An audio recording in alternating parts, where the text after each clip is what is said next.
episode 637. I'm delighted today to introduce you to Dallas urban microgrower Jo Eversole of Everbloom Fields. Everbloom Fields is an urban flower farm located just south of downtown Dallas. Jo started Everbloom Fields 6 years ago after working for many years as a data analyst. She blends a love of flowers and science, embracing flower farming as a new outlet for her data skills within the world of agriculture and entrepreneurship. First up, I'm going to show you a short 2-minute video, a tour of Everbloom Fields that Jo filmed for us earlier this week. And then you'll join our conversation and learn more about how Jo farms using sustainable practices on a bonus lot located behind her family's historic 1878 farmhouse. She grows both in a field and inside a 1,700 square foot high tunnel that extends the growing season and protects vulnerable blooms from the challenging Texas farming climate. By the way, I love the first part of my conversation with Jo, in which she tells all about how she and a few other Dallas area flower farmers saved the day when Shane Connolly, British floral designer, came to speak at a big Dallas event, and he was told that, quote, there were no local flowers available here, end quote. Well, learn what happened next and how Jo pulled together flowers and botanicals from all of the small farms in the greater Dallas area to make sure Shane wasn't disappointed. It's a great story. Let's jump right in and get started. Join me in welcoming Jo to the Slow Flowers Show. I'll share our sponsor thank yous at the end. A little peek in the greenhouse. We have stock planted, butterfly ranunculus doing well. We have our mums that are just finishing up blooming. We have some scoop scabiosa, which I'm trialing for the first time this year. And then we also have my amazing eucalyptus patch. These are 5-year-old plants and they're great. I harvest off of them almost 6 months straight. They reached the ceiling of my high tunnel, so that's one of my favorite crops. This is my Charlene de Monaco rose. It's probably 10 feet tall. For whatever reason, it really loves where it's growing. And this is the rest of the field. It's planted with all kinds of crops: delphinium, lisianthus, feverfew, dianthus, bupleurum, and come spring, it's all gonna be a wonderful explosion of color. This is my greenhouse. I do a lot of propagating in here, and my plugs go in here too, right before I put them in the ground. So it's my fun little workstation to take cuttings, which I love to do, and also serves as a bit of storage for tools and things.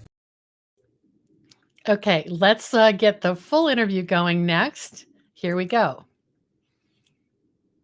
Well, hello and welcome back to the Slow Flowers Show with Deborah Prinzing. I am so excited to have my guest today, Jo Eversole of Everbloom Fields. Hi, Jo. Hi. Before we get started on the full conversation, I want to ask you so many questions. Can you just tell everyone where you're located and what they're seeing behind you? I'm located in the Dallas metro area. It's this massive area, and I'm a little bit south of the city of Dallas proper in a little town called Lancaster. But it's still in Dallas County, so we're still considered part of the big metropolis. I grow on about half an acre is in production of cut flowers. Wow. And half of that is in my lovely, fun high tunnel. So I'm both urban and micro cut flower grower. I actually can see cars in the way distance behind you, because you've got the sides rolled up on your high tunnel, right? Mm-hmm, yeah. That's amazing. So what is your overall, because this is your residence, right? Yes, it's basically my second backyard. So I have like a backyard with my house, and then we had a second field that came with our property. So that's where I do all my growing. Oh, that's amazing. Okay, great. Well, I love it. And before we get into all the Q&A, I want to just give a shout out to you, because you were had a cameo appearance that I didn't know was coming when Shane Connolly was our Slow Flowers member meetup guest in September. And, he was kind of previewing coming to Seattle to lecture and teach. And somehow, I don't know, he noticed that you were in the Zoom room and he started going on and on about when he came to Dallas. So you have to tell us that story from your perspective. Well, I was just excited to see what he had to say because I've worked with him on 2 separate occasions and he's so generous with his wealth of knowledge. I didn't actually expect him to remember me, so that was kind of exciting. I loved that. Yeah. But truth be told, there's not that many flower farmers in Dallas, Texas. There's only 3 of us that have been growing longer than 5 years. Wow. So in a way, we're a little memorable just because there's not that many of us. He came to Dallas to do an event for the Dallas Museum of Art. And his ethos is sourcing locally. So, of course, when he came, he asked around for a local flower farm. And no one really knew I existed because I was still a little bit new into growing. My visibility was a little bit low. And so he just asked some of his friends in the United States. And I was listed on the Slow Flowers directory, and I was also listed on the ASCFG directory. And someone gave him my name. They found me on one of those directories and gave him my name, and then he emailed me. And thankfully, I didn't really know who he was. So I said yes. Otherwise, I might have been too you weren't too starstruck. No, I had no idea that he had done flowers, for His Royal Highness. And so I said, sure, you can have everything I have. And he was like, well, I really want to use all of my product. I want it to be local. So it turned into this really cool thing because I reached out to all the other flower farmers and we all got together. Some of them had blooming trees. Some of them had, more spring bulbs. And we just delivered them all to Shane at the Dallas Museum of Art. Oh, and what he did with them, blew my mind, which is why I was excited to learn from him in the Slow Flower Meetup Zoom, because he's just incredible. And so that was it's probably one of the highlights of my career. And it also opened the door for me to do sustainable floristry for other events like the Dallas Holocaust Museum and the Presidential Library at SMU. So wow. I mean, so affirming that you're on the right path to have that kind of recognition from someone who he's influential. So these cultural institutions now are persuaded that maybe they should source locally. That was pre-COVID, right? It was March 2020 that we did that event, the Dallas Museum of Art. And literally, he had come from the East Coast doing an event with some people up there. And then I think Dallas might have been one of his last events. And thankfully, he got home before everything shut down, but just by a hair. So wow. Well, you said you did 2 events with him. What was the other one? So the other one was it was like a little Dallas Women's Club Rotary type of thing. Mm-hmm. And it was presided by one of the former first ladies. And so she had contacts in England and asked to bring him over. And so I sourced for him for that as well. It was more of like a little private affair, but it was neat. Again, it was really affirming because I bring him all this product and he's just so personable and generous.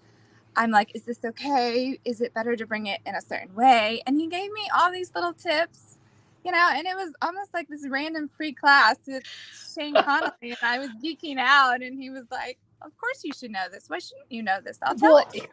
I love that. And we had the same experience here in Seattle. He, it was into the season, kind of late September. And he wanted Joe Pieweed, Eupatorium, and the growers market here didn't have it. And I said, Jane, I've got a huge plant in my garden. And I got explicit instructions, how to cut it, when to cut it, how to treat it. And he was very concerned about, me conditioning it properly because I'm a gardener, not a flower farmer. So, I learned a little bit about that too. That's so great. He just is so generous sharing all of his floristry knowledge to anyone who needs it. And I that. Well, the thing about, you said that there's really only 3 growers in the greater Dallas area, flower growers who are, mature enough to be kind of know what they're doing over 5 years in the business. And it's such a misconception that like Texas, everything's bigger in Texas. There should be all kinds of stuff happening in the local flower scene. What's unique about your area that kind of it's in a way you're a pioneer. You're sort of leading this movement rather than catching up to the established growers. Yeah, I think it is really quintessentially Texas weather. So we have 3 long months and in the summer where the temperature could be over 100 degrees every single day for months. And it's really difficult to grow plants in that kind of an environment. And so I think the florists, they know about it and they want it. And they're actually the ones pushing the movement forward, saying, someone please grow some flowers locally. It's sort of reversed of what you find in a lot of markets. I don't have to compete with other flower farmers for a sale. The florists are competing with each other for my sale because there's so few of us attempting to grow in Texas weather. And the winter is difficult too because we don't get snow, we get ice storms. So if you're going to have a tunnel like this, we build it not for a snow load, but for an ice load. We could get 3 inches of ice that collapses people's tents and tunnels. And then we get straight line winds almost every spring. We have a threat. So there's just these random extremes that can make it pretty difficult to flower farm in Texas or to figure out. If you can stick with it, there's a way to do it, but it can be intimidating at first. Well, you have such a great series of posts on your blog, on your website, and I'll share that link with people because I just dove in before we got on to see some of the posts are very much focused on the uniqueness of where you're growing. That high tunnel, it looks pretty sturdy, so it can support hail and ice and wind. And trees. I've had trees fall on it and bounce off. Did you buy it from a kit or did you design it and have someone build it for you? No, my husband and I built it with the help of a couple friends. We piecemealed it. And looking back, I'm not quite sure why I did it, but in my second year of flower farming, I sort of intuitively knew that our weather is pretty dicey and the plants need some sort of protection. So I just randomly built it. We've had it about 5 years now. And the first spring, it paid for itself with a gorgeous ranunculus crop. Our ranunculus often rot here because we have clay soil and wet winters. And so just a protected area, one spring, filled with ranunculus, it was paid for. Oh my gosh, that's amazing. Like, oh, that worked out. Roughly farming is like that. That really I know. Well, it's great to hear a success story. Well, roughly what's the dimension of that? So it's about 64 feet long, 60 to 64, and then 20 feet wide. Okay. So it makes up half my growing space. Wow. Yeah, and it fits on this bonus lot that you have. Well, let's back up a little bit and talk about when did you start Everbloom Fields? And I love it's kind of a play on your last name. So, Chris, you have a background in tech, right? Before you started flower farming. So give us the journey. Okay. So I'll try to condense it. I grew up in a neighborhood. We got time. Take your time. Okay. I grew up in a neighborhood that's a little bit like the neighborhood I live in now. Really low socioeconomic. There's a lot of struggle here, and people often don't have the resources or even the time to maintain a nice lawn. And our yard, when I was a child, was dirt. There was pine trees, it was just dirt. But there was these beautiful azalea bushes that someone had planted in front of our house. This bright pop of color in a dreary landscape and a little bit of a dreary world. And it was this promise. There was more beauty out there in the world. I just had to hold on. I had to get to it. And then I went to college and I started in tech. I got a bachelor's of science with statistics, math, and I ended up in higher education data analysis. Wow. And I hear people talk sometimes about how they weren't really fulfilled in their jobs, so they left. but that wasn't me. I loved it. I loved data analysis. Very nerdy. It was very life affirming for my skill set. But I also loved flowers.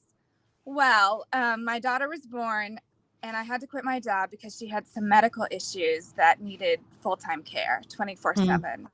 So I quit my job and I'm sitting there with my little baby and I look out on this piece of land that I had in the back. And this whole time I loved flowers. So every Tasha Tudor garden book I'd bought, I found Lynn Basinski's Organic Flower Farmer at a bookstore for 75 cents decades ago. I bought Oh my gosh. flowers. I bought it. So you were drawn to some early education, self-education about this. Yeah, about growing flowers because I love flowers. So I just loved reading about growing flowers. So suddenly there was this window in my life and I didn't really have anything to do but take care of my baby and be home all day. And I didn't have a job. And I had this space. And so I pulled out Lynn's book and I was like, I can do this. I can totally do this. And then I joined the ASCFG, the Association of Cut Flower Growers. And it was like a unicorn moment because I went into their archives and there was data. Oh, right. Because they do data. Because they do so much with John Dole and all the research that they fund. Oh my God, you must have just nerded out on all that stuff. Amazing. It was like this moment where my love of flowers and my love of data merged and it blew my world open. And growing cut flowers, there's some technicality to it, especially the harvesting. There's science involved, there's data involved. And I get to merge those two loves. And so it's like the one thing in the world that's so perfect for me. And the world is in balance for you. Well, it's so interesting how your mind is wired, Sarah Jo, because I look at those things and I'm like, I don't care about stem length and, days to harvest, but I should, even as a gardener, but it's gotta have been, just equipped you to not be afraid to get started and just to, go, okay, I've done the research. Now I know what to do. Yeah, I probably did more researching than farming my first year in business, to be honest. Yeah. But that's also why I love writing all those blogs, is because I want to help other people. Some of this technical stuff, if they know it, it can totally change their flower farming business. Yeah. And I kind of want to make it more accessible to them if I can, or even apply it to the Texas growing environment, which is so unique. So I just love the merging of those two things, the beauty and the science together. I love it. I mean, clearly your clients, they don't need to know what's behind the curtain, but you're giving them what they want, obviously, these beautiful flowers. So when was that? How old is your daughter now? So she's 6. Okay. So I've been flower farming 6 years. That's amazing. And how's she doing? Is she like flowers too? She loves flowers. Actually, my son loves them more than she does. And he's excellent at transplanting. He knows how to properly use harvest snips and how to properly harvest. And he loves it. He's amazing. She's more of a free sort of. She doesn't have the structure that data gives you. She doesn't quite have that side. Wait, is your son younger? Is your son younger? Oh, okay. Yeah. So he was there from the beginning, shoveling, helping me. Your little farm assistant. I love it. Yes. But so when you started Everbloom Fields, what was your goal? Were you wanting to be a farmer florist, or did you want to sell wholesale or retail, or did you even know? I just knew that I needed some income, and my goal was to be a successful entrepreneur. And I loved that flower farming was a way that I could do it. And I sort of love floristry and flower farming from an entrepreneurial standpoint because the barrier to entry cost is pretty low. Other businesses, you have to have all this expensive inventory before you can start your business. And that's not really the case with flower farming or even floristry. I just needed to buy seeds. So my goal was to make money doing something I love. And I had to find the right sales outlets. And that took some time. I started out at a farmer's market, which was really good because I was still learning the technical side of flower farming. And a farmer's market audience is a little bit more forgiving than floristry is. Yeah. And the price point reflects that. It's a little bit lower price point because not all the flowers are industry standard. So it's this great way to have sales and get to know people while you're learning the science of growing cut flowers. So It could be an incubator environment for your entrepreneurial vision. Yeah.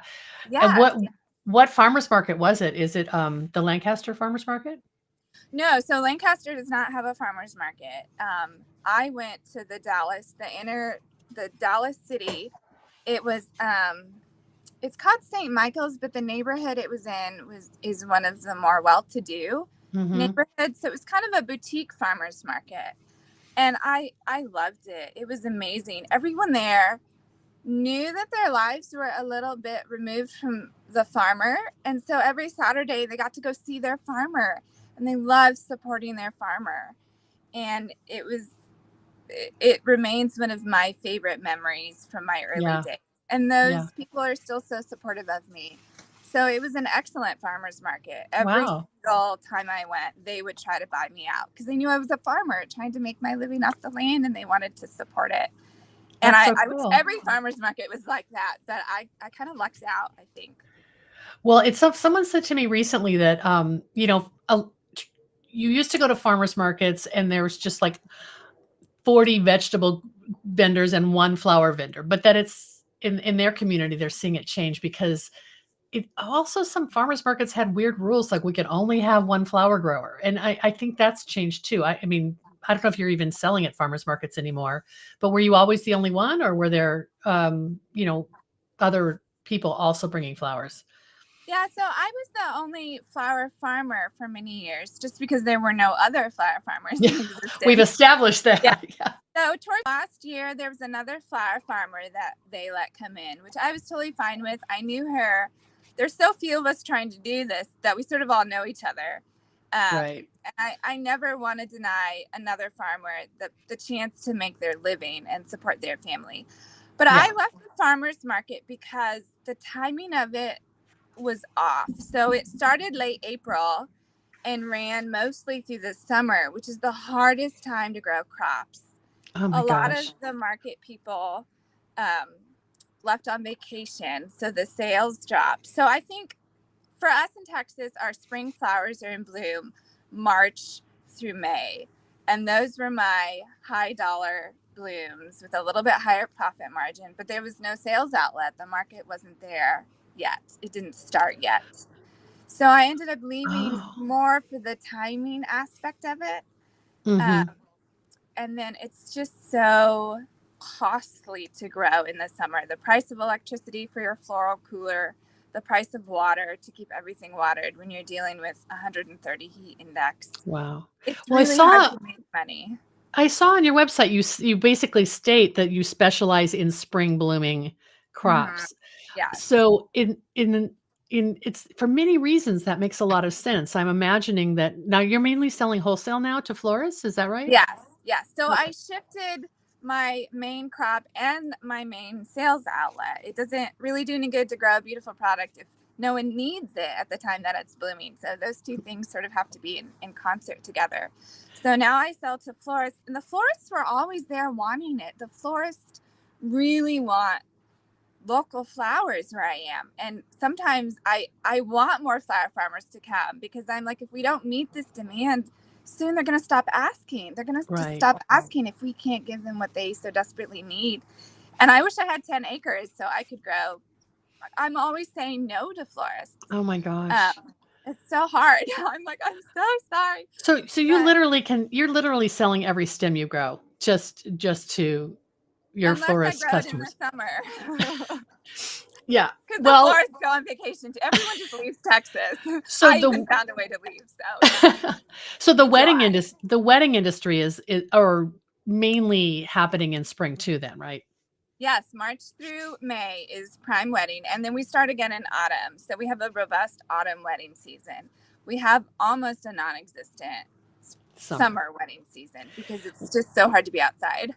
Well, you had said you were positioned yourself in the greenhouse in front of your main fall blooming crop. So tell us about, this is your other, like your secondary source of revenue is in late summer, early fall. Or I guess it's seriously middle fall now. Yeah, we have like 2 weeks of fall, so I have a 2-week season in the later part of the year. Yeah, so the mums are my fall crop along with eucalyptus. Eucalyptus, Okay. it loves Texas. It reminds it of Australia. So it's in my tunnel because we have clay soil. So if it gets too wet over the winter, it would be very unhappy. And I often tell people my tunnel is there not really for temperature protection, but for rain protection because of our clay soil. It stays wet over the winter. So many plants would die. So it keeps my eucalyptus alive. They're 5-year-old plants. I have an amazing eucalyptus harvest. And then I struggled to find a crop that would bloom in autumn and survive summer to get to autumn. And it turns out that mums are that crop. It was 130 degrees in here multiple times. I ordered these plugs from Farmer Bailey in April, and they survived. They're blooming their heads off. I have just buckets and buckets of mums. Oh my gosh. And so I'm like, oh, so is this the first year you've grown them then? It's the first year I've grown them on a large production scale because of my data analysis. I like to trial things and have like 20 different spreadsheets. And so I trialed them for several years before I invested in them. Okay. So well, I mean, this is my first big production year. And yeah, plugs aren't cheap. So that's interesting. So they're a unique plant because they're obviously also winter hardy in some regions, but are you going to treat them as perennials or are you going to treat them as annuals? What are you thinking? No, because I have one high tunnel and my butterfly ranunculus need to go in for a spring bloom, which is one of my highest selling flowers, highest in demand flowers. What I do for mums, and this is what I love about mums, is I'll just take cuttings and pot them up and overwinter them and then replant them. So wow. I'm taking them out of the ground, but I'm not necessarily like buying in all new plugs. I'll buy in some new varieties that I want, but mums are so easy to propagate. Yeah. I just take the mother plant and take cuttings and create my own plugs. So where do you have room for cuttings? Do you have like another indoor space where you can keep them, or can they be outdoors all winter? No, they can't freeze. So they're in a greenhouse until we get a freeze, and then my kitchen table will turn into we'll have living room picnics, which my kids love. The family has to move. My kids actually love that. They're like, "Can we have a picnic?" I'm like, "Not till a freeze." But cute. We don't get too many freezing events. Yeah. It's just when we do, they're pretty drastic, but we don't get them often enough where I have this massive juggle going on. Normally I only have to bring them in like 4 or 5 times. So the florists are grooving on these heirloom mum varieties for fall weddings, it sounds like. Well, yes, I've discovered that I've discovered that the types that I grow aren't 100% what they're hoping for, but they're still generous. I didn't disbud any of them. And so they're more spray types, traditional mum looking types. And they really want more exotic, full, which makes sense because that's what they go to the local flower farmer for, varieties that they can't get from the wholesaler. So I misstepped a little bit on that, but I'm not going to do that next year. And I feel like I should have known because this is what we bring to the table to florists, stuff they cannot get from the wholesaler. So they like them. My farmers market clientele, they're all still in my newsletter. They love them. So I'm doing some pop-ups. So I have plenty of sales outlets, but the florists are giving me some feedback that maybe I need to tweak my varieties for next year. Are you saying that if you disbud, then you're getting a focal flower more like a size of a large dahlia or something, and they can use that for bouquets? Yes, and then also a dahlia shape and form that isn't a mum shape and form that's more like a dahlia and less looking like a mum. I guess if that makes any sense. Yeah, So, it's interesting. because we can't really grow dahlias. So we'll fake it through a mum. Wow. So in terms of your year, it sounds like you start with the ranunculus, the the standard and the butterfly, and then what else? Just walk us through the year. Like obviously, we know summer is kind of your escape time. You go on vacation with your family or whatever. But and then we look at. I'll just pause and say we look at somebody like the Arnoskis, who are near Austin or Hill Country, I think, and they're a different setup because they are year round, or they're doing zinnias and sunflowers, and you're not investing in those crops because of your scale, right? Yes, it's partly because of my scale. It's partly because the Arnoskis are rural and I'm in a large metro area. So we have a heat dome. We have all this concrete radiating heat. It is a lot hotter for me than it is for them. And they just have a different setup that works really well for their crop management. The other thing is because I have a small space per stem, I need a higher profit margin because I don't have gobs and gobs of stems. And so it makes sense from an entrepreneurial standpoint to grow those higher end flowers in the small space that I have and sell them a little bit more. And then I also have so many designers where I am. Again, it's that urban versus rural. I have a lot of higher end designers that maybe they don't really have access to where they are. And those designers are clamoring for a butterfly that's not beat up in transit, and I can give them that. So it just makes sense. Yeah, and they probably don't. I mean, even though we love all the annuals, that's not necessarily what designers are writing into their recipes, probably. Yeah, and brides aren't really requesting that either. They don't really want a marigold. Yeah, they want like a clematis. So it's just, wow. Okay, so you start with the ranunculus, and then what are your other kind of favorite sort of value added players in the spring through maybe it sounds like through May? Yeah, so we have snapdragons. Those are a big one. They can get taller than me in the high tunnel. Oh my gosh, just incredible. So we have snapdragons, we have stock. Poppies do amazing here. Anemones, I can get anemones that are 2 feet tall in length when they're in my high tunnel. And then do crops like delphinium, foxglove, larkspur, all of those. We plant them now and they bloom. April is when they bloom. And then let me see, we grow so many. Feverfew is a really lovely. I grew forget-me-nots and they were 4 feet tall and the florists loved them. Oh my gosh. And then it kind of gives that beautiful, dreamy cottage garden look, but on a long stem so they can put it in, big installations. Yeah. And it was blue, which, dainty little pops of blue for spring weddings are very much trending.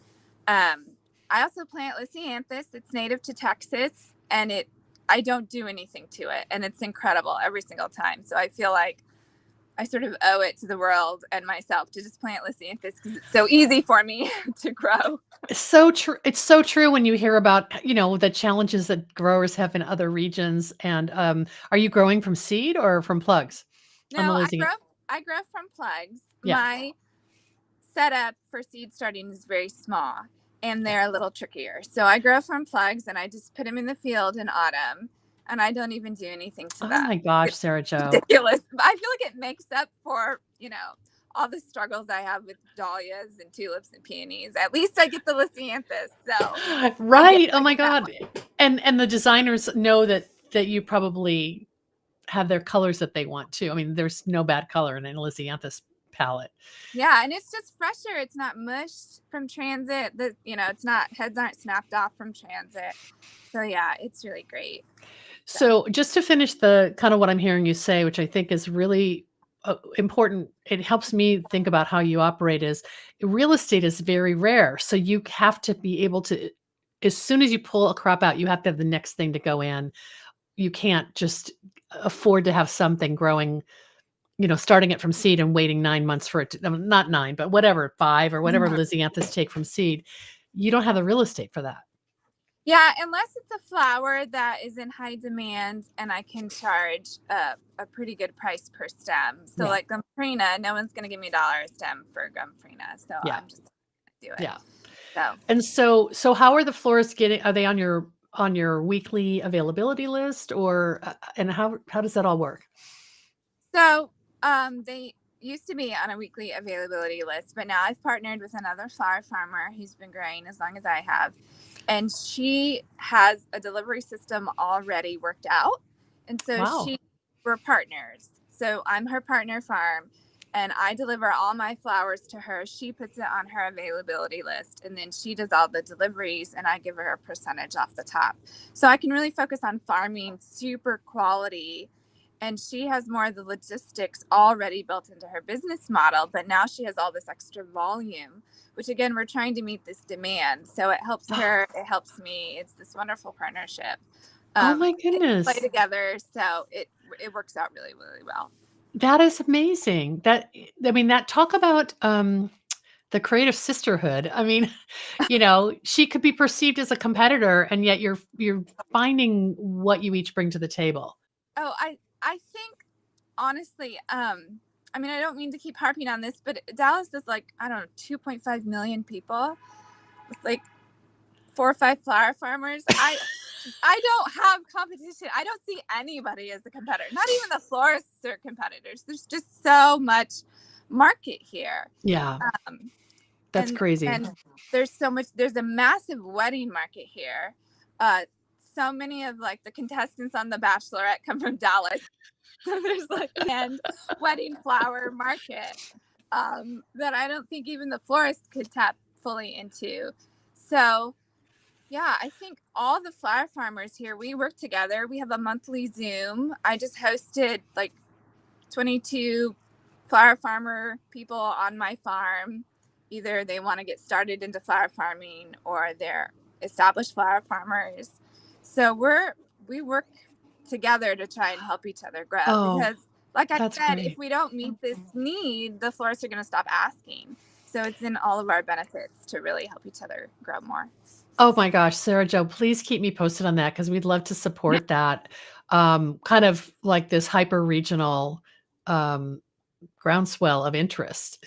And you're right, you have to sort of help beginners with information that you were seeking 6 or 7 years ago and kind of save them the growing pains that, although, not everybody's going to nerd out about data like you, so you didn't mind it.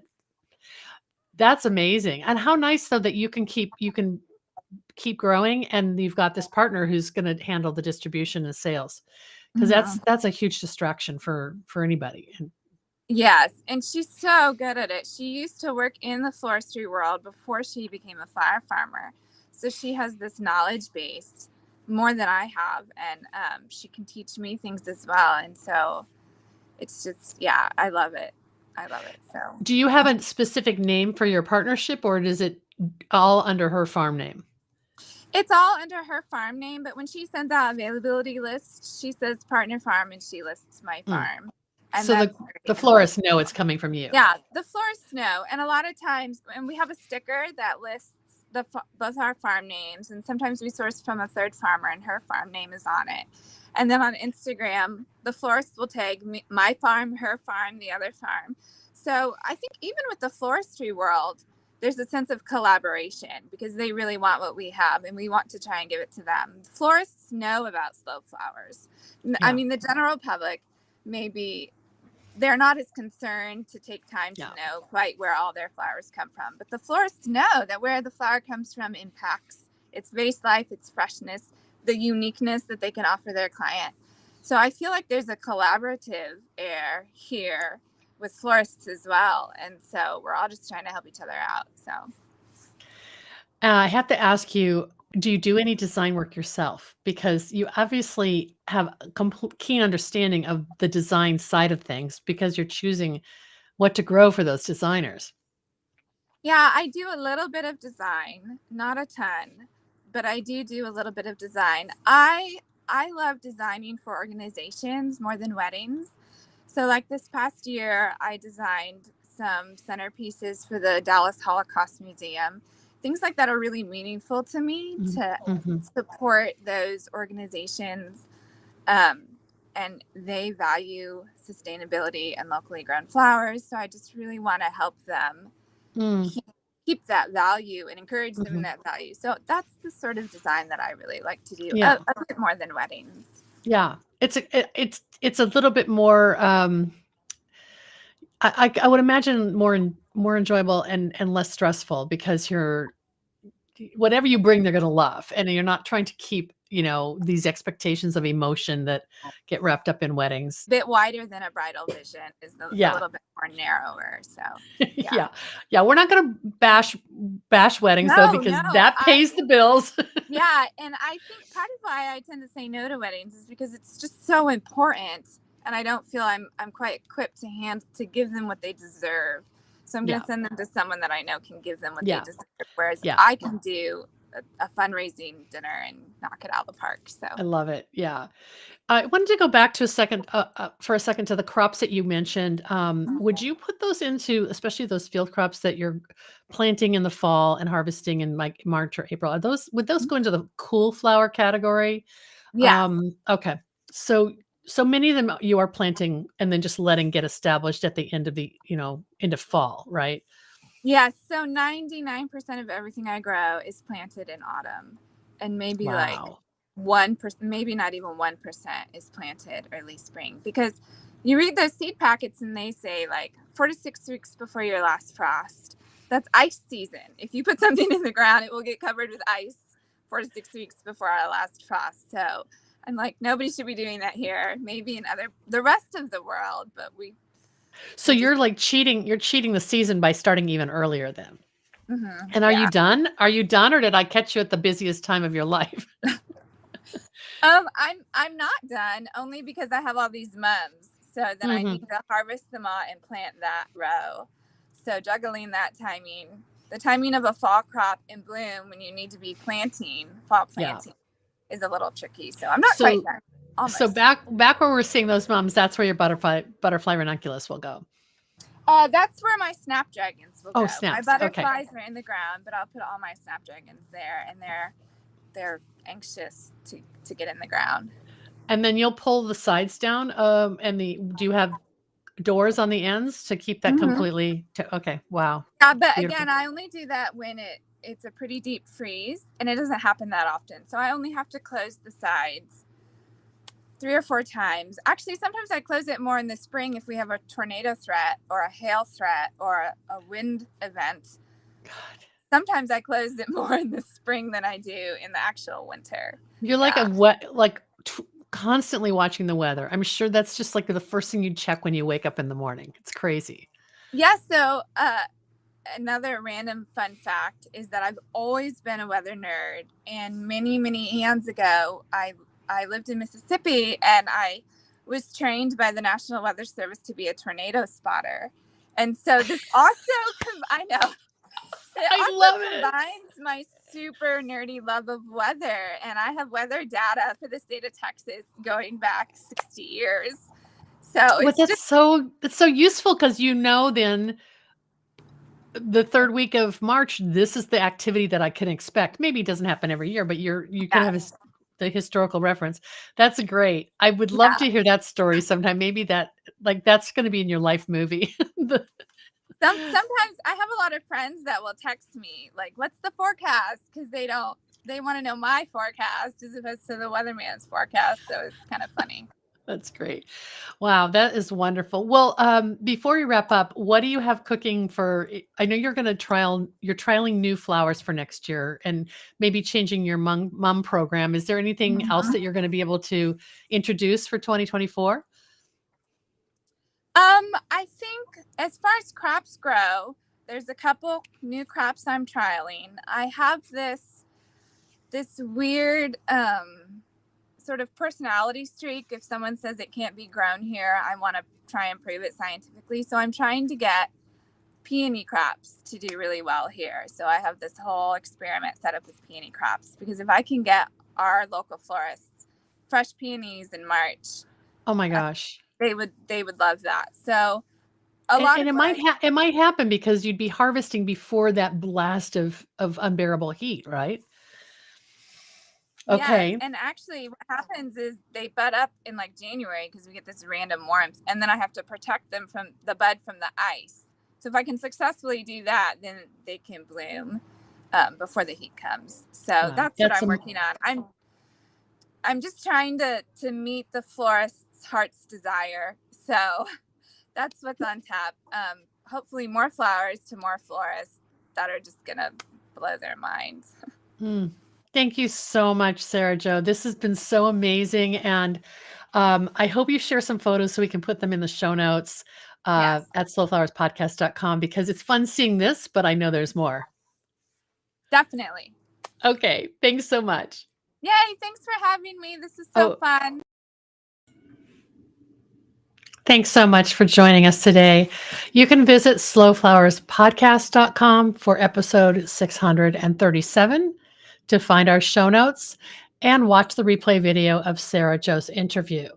And now I want to take a moment to thank the supporters who make this show possible. Thank you to slowflowers.com, the free online directory to more than 750 florists, shops, and studios who design with local, seasonal, and sustainable flowers, and to the farms that grow those blooms. It's the conscious choice for buying and sending flowers. And thank you to our lead sponsor, Farm Grow Flowers. Farm Grow Flowers delivers iconic burlap wrap bouquets and lush, abundant arrangements to customers across the U.S., supporting U.S. flower farms by purchasing more than $10 million of U.S.-grown fresh and seasonal flowers and foliage annually. Discover more at farmgrowflowers.com. And thank you to Cal Flowers, the leading floral trade association in California, providing valuable transportation and other benefits to flower growers and the entire floral supply chain in California and 48 other states. The association is a leader in bringing fresh cut flowers to the U.S. market and in promoting the benefits of flowers to new generations of American consumers. Learn more at cafgs.org. And thank you to Store It Cold, creators of the revolutionary CoolBot, a popular solution for flower farmers, studio florists, and farmer florists. Save thousands when you build your own walk-in cooler with the CoolBot system and an air conditioner. If you don't have time to build your own, they also have turnkey units available. Learn more at storeitcold.com. And thank you to Red Twig Farms, based in Johnstown, Ohio. Red Twig Farms is a family-owned farm specializing in peonies, daffodils, tulips, and branches, a popular peony bouquet by mail program, and their Spread the Hope campaign, where customers purchase 10 tulip stems for essential workers in their community. Learn more at redtwigfarms.com. And don't forget, you'll save $100 off your Slow Flowers Summit registration now through December 31st. Find the link to more details in our show notes or head over to slowflowerssummit.com. I can't wait to see you in Banff, Alberta, Canada, June 23rd through 25th, 2024. I love all this floral goodness, and I'm so happy you joined me today. The Slow Flowers Show is a member-supported endeavor, and I value our loyal members and supporters. If you're new to our weekly show or our long-running podcast, check out all of our resources at slowflowerssociety.com. I'm Deborah Prinzing, host and producer of The Slow Flowers Show and The Slow Flowers Podcast. Next week, you're invited to join me in putting more slow flowers on the table, one stem, one vase at a time. The content and opinions expressed here are either mine alone or those of my guests alone, independent of any podcast sponsor or other person, company, or organization. Thanks so much for joining us today, and I'll see you